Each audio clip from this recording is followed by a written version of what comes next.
बिस्मिल्लाहिर्रहमानिर्रहीम। अस्सलाम वालेकुम। शुमाल HD न्यूज़ के साथ मैं हूं अमार उल्फत। आपको बताते चले, Hamid Mir senior anchor person ने नवाज शरीफ के मुतालिक बड़ी वार्निंग दे दी।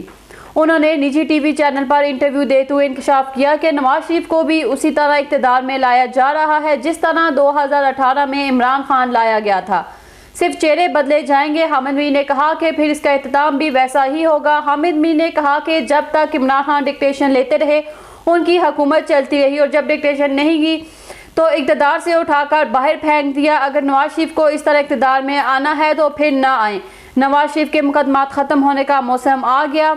जैसा इंसाफ नवाज शरीफ को मिल रहा है, अगर ऐसा इंसाफ हर पाकिस्तान को मिले तो ये मुल्क जराइम से पाक हो जाएगा। आपको एक बार फिर बताते चले, Hamid Mir senior anchor person ने नवाज शरीफ के मुतालिक बड़ी वार्निंग दे दी। उन्होंने निजी टीवी चैनल पर इंटरव्यू देते हुए इंकशाफ किया कि नवाज शरीफ को भी उसी तरह इक़्तिदार में लाया जा रहा है जिस तरह 2018 में इमरान खान लाया गया था।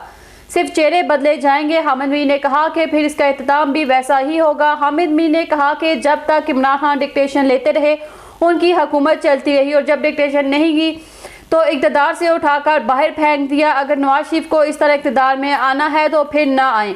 नवाज शरीफ के मुकदमात ख़त्म होने का मौसम आ गया। जैसा इंसाफ नवाज शरीफ को मिल रहा है, अगर ऐसा इंसाफ हर पाकिस्तान को मिले तो ये मुल्क जराइम से पाक हो जाएगा।